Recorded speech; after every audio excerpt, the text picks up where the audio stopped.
All right guys, I'm out here at my creek and today we have way better conditions. The water is super clear and the water is super shallow. When it gets like this guys, I love to use top water with long cast. So the lure today guys I'm going to be using is a 12 Oak Customs flat side Whopper Plopper.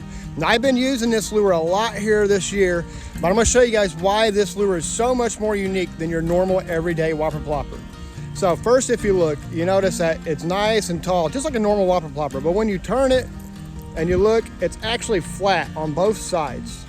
So this lure here guys will either sit on its side and run across the water, or it will actually stand straight up and run across the water, which is nice.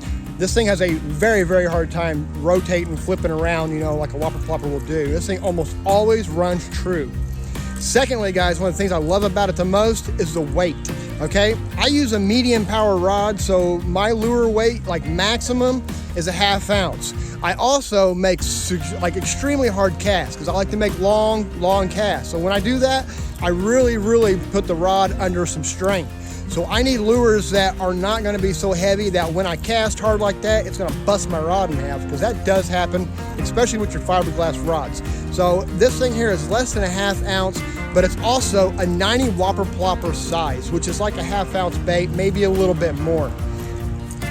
Thirdly, guys, the last thing I really love about this thing is if you look at the prop, there is actually a hole in it right there. When this thing chugs through the water, this hole actually helps it develop a beautiful, and I mean beautiful and strong, bubble trail behind the lure, which is really important when bass are actually tracking this down. You want that bubble trail in the back. You also want that prop. The last thing I like about this thing, guys, is actually the size of the prop. It's actually a small, and it's not as big as you would see on like a 90 or larger Whopper Plopper.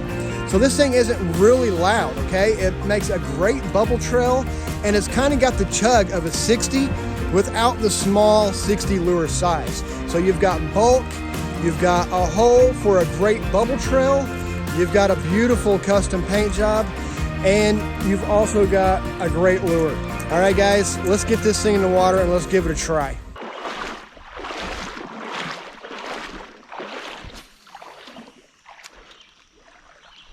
Oh, something took a shot at us. Oh, try it again. Come on. Nope. He took two, he wasn't taking three.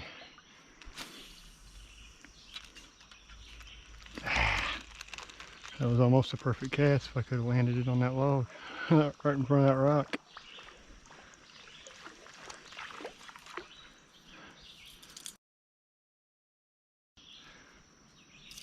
There we go. Getting that line wrapped around your hook is one of the worst things, I tell you.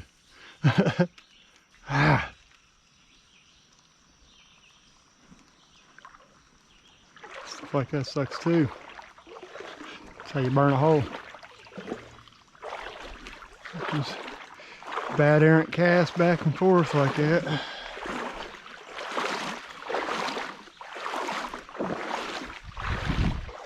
Got to make the cast count, especially when it comes to top water fishing. You can't really get away with any bad casts. You just got to drop it on the other edge of the bank like that and bring it across, just like that. And if you make a bad cast, chances are you don't get your fish. But it's got to be.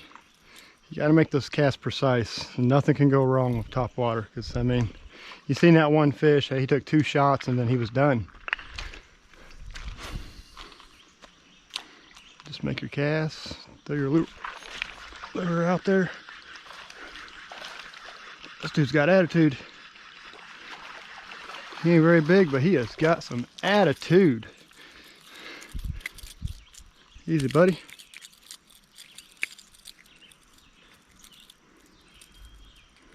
There you go. Right there, guys, that's a future 10-pounder. Them's the kind of fish you want to make sure live. Aggressive eaters like that.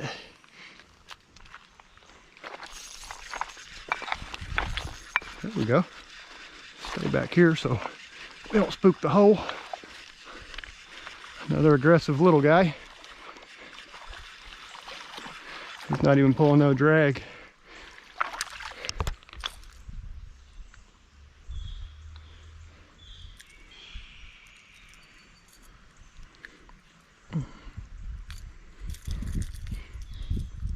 That's definitely not a shortage of fish today. All right, see you later, buddy. Oh, that's not enough for you. There you go, buddy. Turn back into that shallow water. Like I wanted him to die.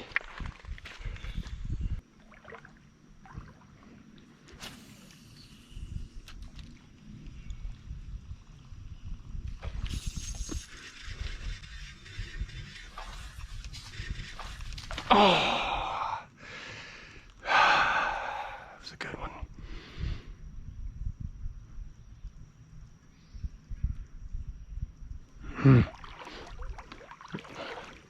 Got my line around my pole about 9 million times right there too when he jumped.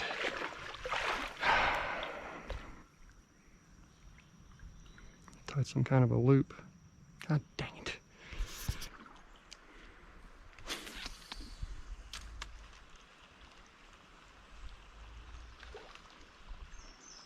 Okay.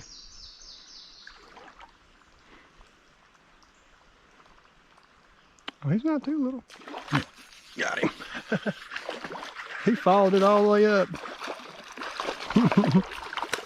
He's not bad at all. He's probably the biggest one I caught today. He's heavy. Yep, he's definitely the biggest one I caught today. Watched him come right on up and smoke that thing. There we go. That's a dandy right there. That's a beautiful guy. See you later, buddy. All right, that was pretty cool.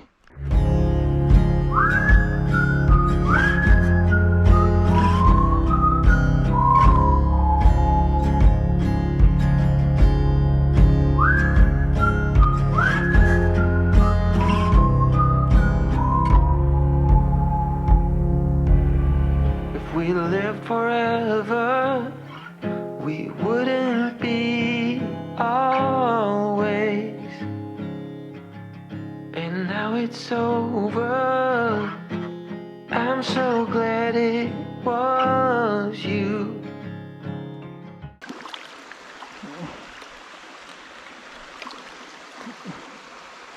Don't break my rod. You broke my line, you asshole. Took my only damn jig with him. Jerk.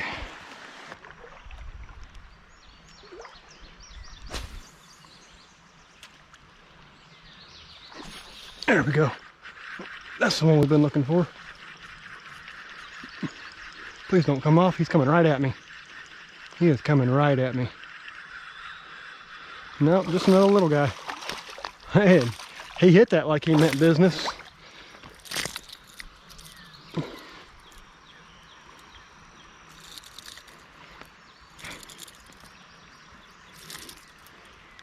Just another little one, guys, but man, was he not vicious with it? I thought I had a good one. Jeez Louise.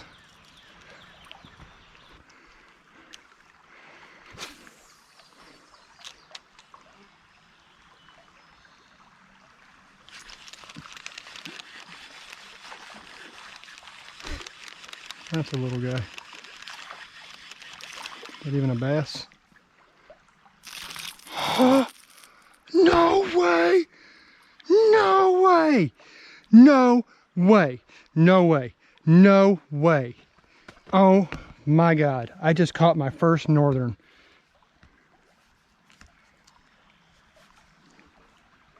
How crazy is that? Holy crap.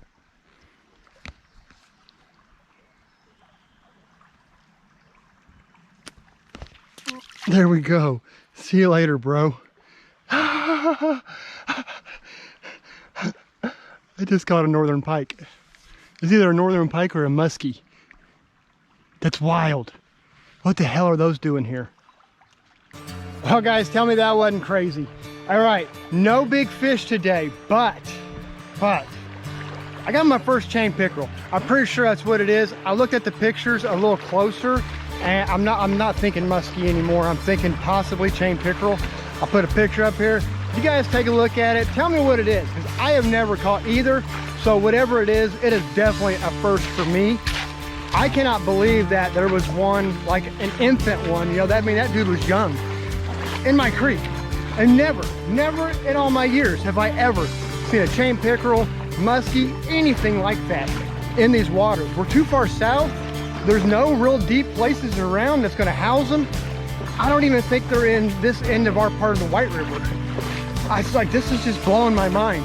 We're heading downstream now, but if you take this all the way backstream that way, it forks and just comes to an end because it's all from an underground spring. So this is insane, guys. I'm actually I am so happy. I cannot believe I caught one. I know it's not a monster by no means at all, and it was like bait size, guys, but that was freaking awesome. Freaking awesome. All right, guys, let's wrap this up.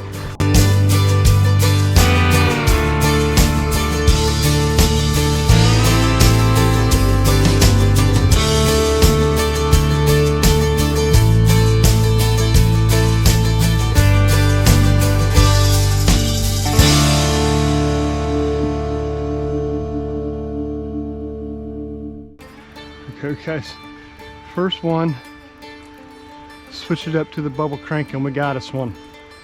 All right, little bitty guy, let's get him on up out of here.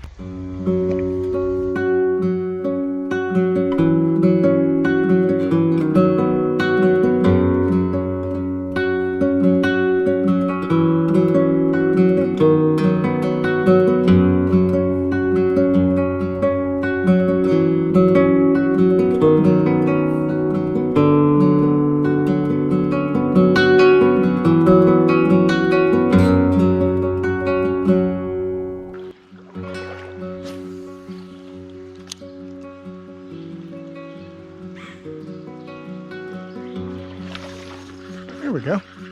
Another one.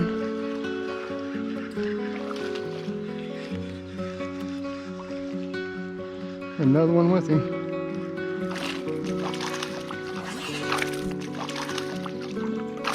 They're ferocious today. Like I said, just can't find the good ones. It's another little guy. See you later, buddy. All right, guys, as a wrap on the episode, I appreciate you guys for watching it all the way through. I know Dinkville, man, I can't believe it. I couldn't find one good fish. And the one good fish I actually did find came off. But I got a pike, muskie, or pickerel. I'm not for sure yet. I'm gonna find out, and I'll let you guys know in the next video. Thank you guys for sticking around this long. Appreciate it very much, guys.